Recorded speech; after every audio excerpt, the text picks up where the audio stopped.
C'est un plaisir de vous retrouver une fois encore pour l'essentiel de l'actualité économique.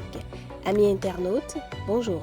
Au plan national, la Banque islamique de développement a approuvé un financement exceptionnel d'environ 201 milliards de francs CFA pour la reconstruction et la modernisation de la route Godomé-Ouida-Ila-Kondji.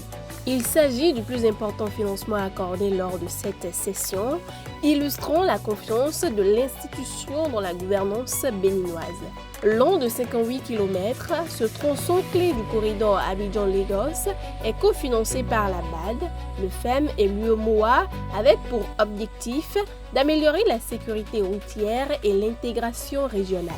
Cette décision s'inscrit dans le renforcement du partenariat entre le Bénin et les fonds arabes déjà engagés dans plusieurs projets structurants. Dans un autre registre, mais toujours sur le plan des partenariats, la Côte d'Ivoire explore un rapprochement avec le Cambodge pour développer une industrie de valorisation du bois d'EVA en fin de vie via la Fédération des producteurs de la filière EVA. Le projet, entré en phase opérationnelle fin janvier, vise à accompagner les producteurs dans la coupe et la commercialisation de ce bois, utilisé notamment pour les meubles. Avec plus de 722 000 hectares d'EVA, le pays pourrait fournir plus de 1,6 million de mètres cubes de bois par an.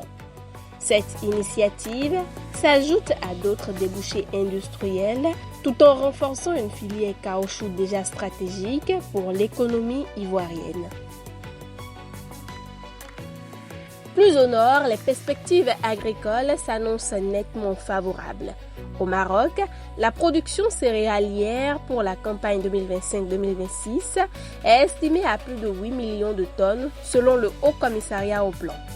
Cette prévision représente une hausse d'environ 80% par rapport à 2024 et 2025 et serait la meilleure performance depuis 2020-2021. Elle s'explique par des conditions climatiques favorables avec des pluies abondantes depuis fin novembre ayant compensé un début de campagne difficile. Cette amélioration intervient après la fin officielle du cycle de sécheresse entamé en 2019.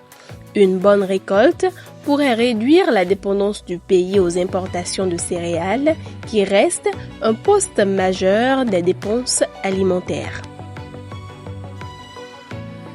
Enfin, sur le front du numérique, la Mauritanie veut généraliser l'accès à Internet en misant sur la connectivité satellitaire. L'autorité de régulation a lancé un appel d'offres international pour attribuer 2 licences. L'une pour la fourniture directe de services Internet via satellite géostationnaire, l'autre pour la vente de capacités satellitaires sans service direct au public. Cette stratégie vise à réduire la facture numérique dans un pays aux contraintes géographiques fortes. Malgré une bonne couverture 2G, l'usage d'Internet reste limité. Les autorités maintiennent une forte pression sur les opérateurs tandis que les satellites en orbite basse ne sont pas encore autorisés.